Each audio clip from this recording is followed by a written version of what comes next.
Joining us now is Okpe with stories trending around the world. Hello, Oji. Good morning, Dr. Good Abati. morning. How are you?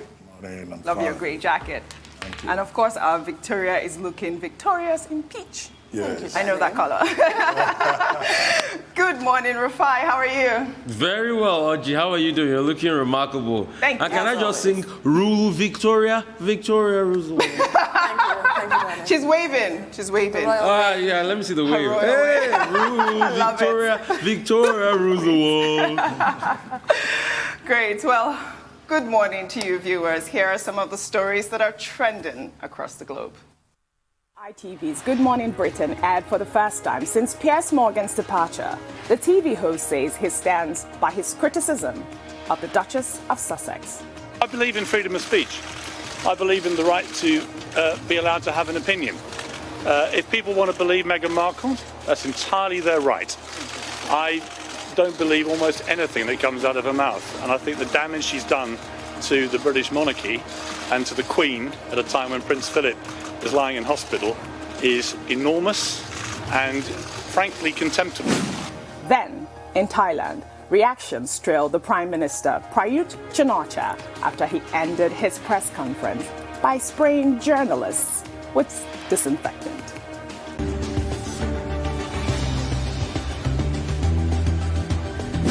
Then, the Africa Development Bank, headed by Nigeria's Akinwumi Adesina, has been awarded the best multilateral financial institution in the world. In Nigeria, reactions trailed the purchase of bicycles by the governor of Oyo State, Seyi Makinde, to ease movement of civil servants within the state. Finally, despite COVID concerns, the Nigeria Labour Congress and its affiliated unions trooped out in numbers on a nationwide protest against the bill seeking to decentralize the national minimum wage.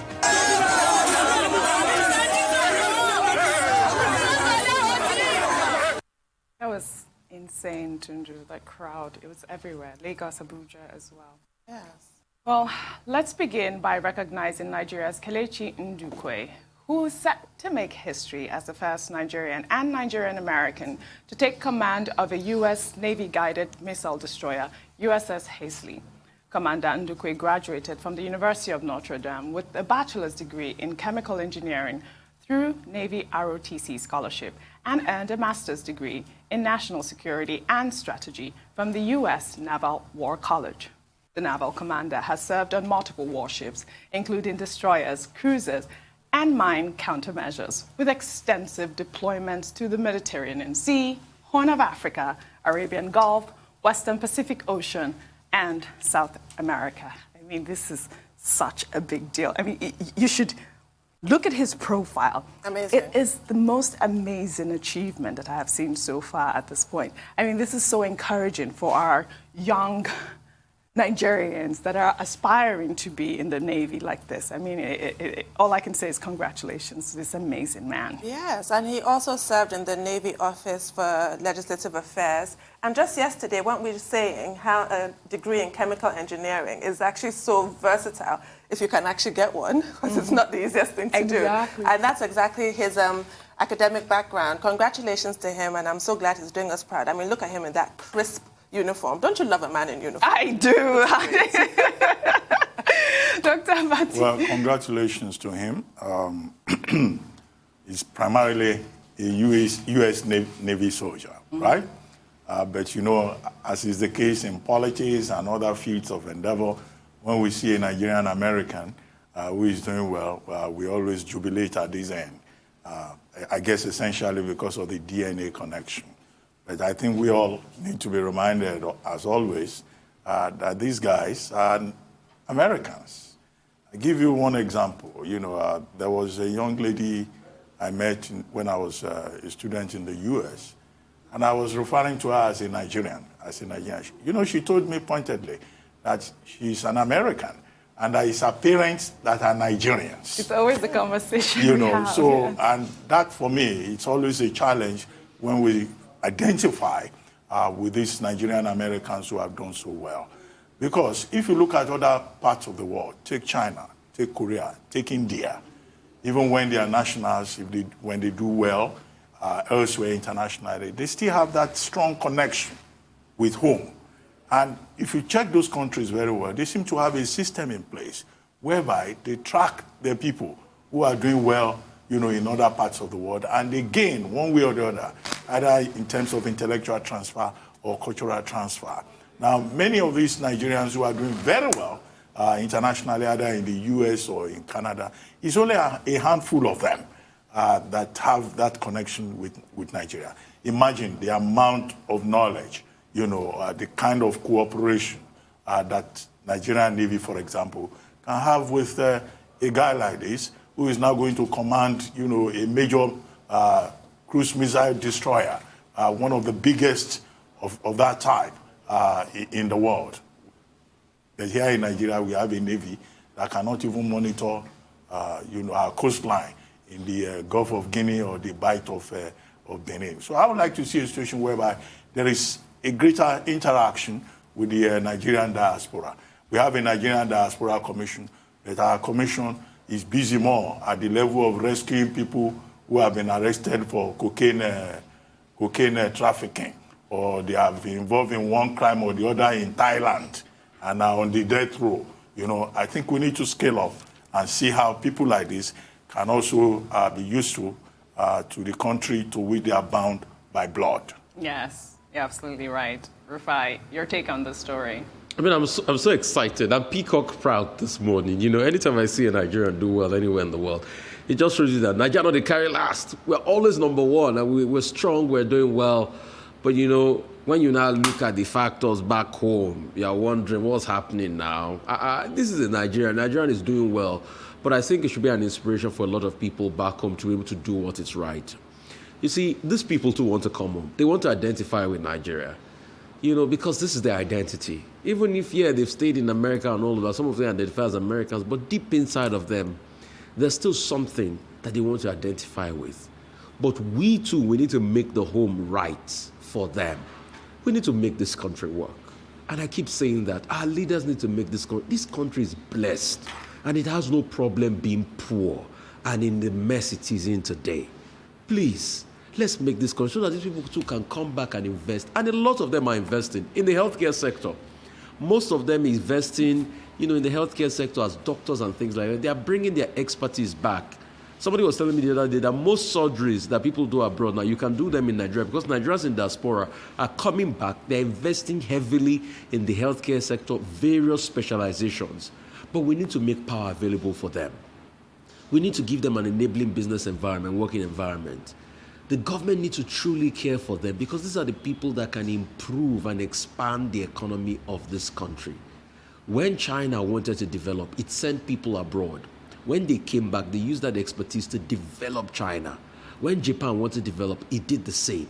Other countries use their best materials abroad to do the same. When are we going to use our best materials to do the same? Take, for instance, the Nigerian that was part of the Pfizer group that did the coronavirus vaccine. We should bring people like that back home, knowledge transfer, so we can build. I believe if we get everything right and we have good leadership, Nigeria can be a superpower in the next 20 years. Why I'm optimistic? I don't, and I argue it anyway. I don't think Nigeria is a hopeless case. It's not a hopeless case. We just need to fix things, and you'll see how we'll shine so bright like the diamond in the sky. Very well said, Rufai. I like that. We'll take another story. The House of Representatives have asked the federal government to consider hiring foreign mercenaries to assist in the fight against insurgency. The development comes about a week after the governor of Borno State, Babagana Zulum, urged the federal government to seek support from neighboring countries in combating the insurgents.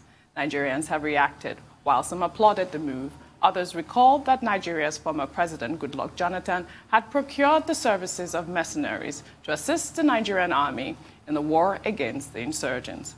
But President Muhammadu Buhari later terminated the contract, describing it as shameful. I think this is about the most important thing that has happened so far. I don't know what the big deal is in employing mercenaries, other people to come in to help in the fight against insurgency, Tundu? Well, other people or mercenaries, because it depends. Yes. Mercenaries, it's because in a lot of countries, actually operations are illegal now. So that is a big That's deal. why I said other And people. It says a lot that we've come to the point where the House of Representatives would openly sanction this. Yeah. If at all Nigeria was to go that route, I would have expected it would be done very discreetly, because it's not very good for the optics of national pride and what have you. But at this point, I guess this is one of the few times that I, support that saying the end justifies the means. Correct. There's no more time for niceties like, oh, national pride and the military. We just need to get a handle on this problem once and for all. I was telling you, I really shocked myself in being supportive of President Buhari, saying that anybody with AK-47 in the bush should be shot. I was like, at this point, yes, just shoot them all. Don't and ask questions later. That is very surprising for me, but I agree with the House of Reps at this point. We cannot continue to twiddle our thumbs and try to be all politically correct about things right now. But we had that interview, didn't we, with that gentleman? I'm sure you're going to talk about that. First, this is not new. In December, you will recall that Governor Zulum, in the face of the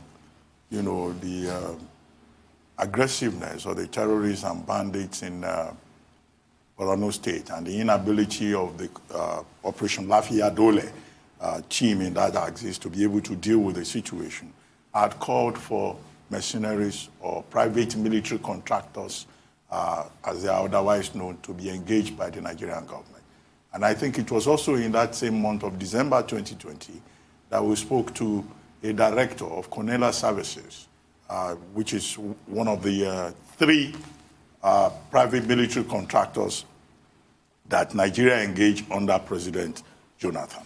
There was Cornelia Services, there was Pilgrims Africa, and then there was another group called STEP. Now, the Cornelia Services Director made it clear that no, it wasn't actually President Buhari that suspended their operations or that stopped them. They were engaged in 2014, just ahead of the 2015 general election, by the Office of the National Security Advisor. Now, they got paid, the first tranche, according to the agreement, and then they didn't get paid again. Then, out of frustration, in April 2015, all the three companies, the private military contractors, disengaged. But now the conversation has come alive again, that in the face of the inability of the Nigerian army to be able to deal with the security situation, maybe we need these private military contractors again to come and assist us. Dr. Abati, I know you have more to say. So when we have to go on a break now. Okay, when we return. When we return, what's trending on the morning show? We'll continue. Stay with us.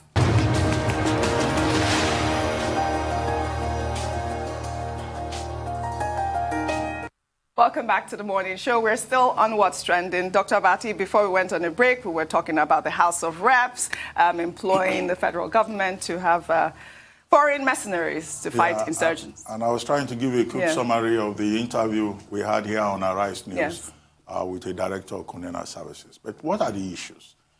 The first issue is that Nigeria is a signatory to the African Union Convention on the Elimination of Mercenaries. We also signed up to the UN Convention on the recruitment, training, and deployment of mercenaries. So under international law, mercenaries do not really have a legal status. But Nigeria has not yet ratified that UN Convention on, on the illegality of mercenaries. So that's one argument against it. Second, some of the countries also that signed up to that UN Convention also find the need to use mercenaries sometimes. After all, the United States in Baghdad used mercenaries, what they call the Operation Blackwater. But, Operation Blackwater, there was some incident with them in 2008 when they shot 17 unarmed civilians in Baghdad. So there's also that fear about, lack of accountability on the part of mercenaries. But as I said, it's not new. After all, during the Nigerian Civil War, Nigeria deploys mercenaries. Even the Biafrans, they also deployed mercenaries. But I think the big concern there is the point raised by Tundu, which is that if you go and deploy mercenaries, you may demoralize the Nigerian military. It will look like a vote of no confidence in the Nigerian military. And the defense headquarters, when this issue came up last December, they said, well, it's not up to them at the defense headquarters of Nigeria to deploy mercenaries. The decision is entirely up to the people. And if you have the House of Representatives making that recommendation, maybe the present government may then consider it. The Kunela director, when he was on this station, made the point that they set up 72 mobile strike task force, a unit, a fighting unit of the Nigerian army at that time. And he was very proud to say that those boys that they trained at that time, that they are the ones, in fact, leading some of the operations today, and that Kunena services will be most willing to return to Nigeria, but they will have to be invited by the Nigerian government. And I hope if we get to that point, the money that they are being owed, all the 3 contractors that came in 2014, that the Nigerian government, the Office of the National Security Advisor, will find the need to pay them. Good point, Dr. Abati. Rufai, your take on the story. I mean, we've gone through this before, and like Dr. Abati said very strongly, this has helped. And I'll tell you why. You could go on YouTube and check for Vice News, and you'll see the video of a Vice reporter following that 72-unit strike force and the battle of how they took Bama. Because I remember then, it was after they took Bama that President Goodluck Jonathan stepped in the battle zone for the first time, and there was a lot of euphoria about it, but 2 weeks after, we know how the story went, he wasn't re-elected. And it was largely the stock of Nigerian boys that did that job. So military contractors will still pretty much use the people we have to here on ground because these people know the terrain. Very good stock of fighting boys. If you go on YouTube, you'll see that Vice News, because they follow the team in and out and how they took, aerial bombardment and things like that, and the swiftness of how they did that job. Countries around the world use it. And like Tunu made a great point, it's not something we should be proud about. But we have gotten to that level at this point because we've not been able to coordinate the fight effectively. Some grounds have been gained. Big kudos to the military. But there's still a lot of ground to cover that we need that technical wherewithal to be able to cover those grounds. And everything should be on the table now. A lot of training, a lot of coordination, a lot of technical wherewithal with the troops. We know military contractors are not the hard and fast answer to everything because after they do their work for a specific purpose of time, it's just like a company. You give them KPI, goals and objectives. They need to meet KPIs, key performance indices. And once they meet it and they clear it, they go. So it still falls back on your military. But we need to do that real quickly to be able to disorientate these bandits and insurgents. So anything that will be able to make Nigeria win this fight. Because we forget in a hurry that Bama and some other areas are economic heartlands too. People need to trade. People need to return to their livelihoods. And this war has been over 10 years. It needs to stop. So that people can go back to their livelihood, they can go back to their fishing, to their agriculture and the likes. And the country can be able to grow economically. Everything is on the table at this point in time. The enemy is the bandits. Right. And Nigeria will fight it with everything it's got. Thank you, Rufai. We'll take another story. A coordinator of the Joint Border Patrol Team of the Nigerian Customs in the North, in a viral video, narrated his ordeal with bandits. The officer, Aliyu Mohammed, said he had to offer 7 bags of confiscated rice to the bandits in exchange for his freedom. While addressing challenges encountered by customs officers in the course of their duties in Katsina on Tuesday, the officer said the gunmen asked for 7 out of the 37 bags of rice they seized at the time if the officers wanted to be released alive. According to Mohammed, customs officers do not get enough support from the people. He said in one instance, smugglers organized some villagers to throw stones at them, adding that moments they seize goods at the borders, the villagers end up attacking them. I mean, so sad, but this video was hilarious yesterday when it was trending, and he was talking about the fact that the villagers, would stone them and seize their goods. I mean, why not at the point, if you think about it? But it's quite unfair that, this happens in the North. I mean, I think they need more enforcement, either from the military, the police, even though they said they do have that, but I don't think it's enough.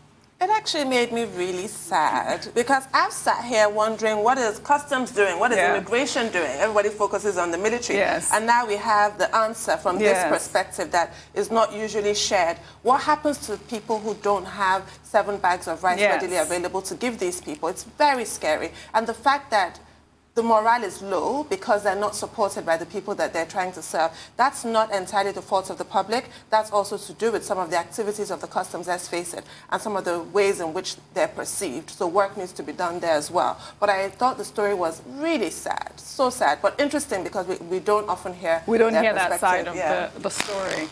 Well, the part of it that I would like to underscore is the lamentation by Aliyu Mohammed, Coordinator Sector Command 4, in the Northwest for the customs.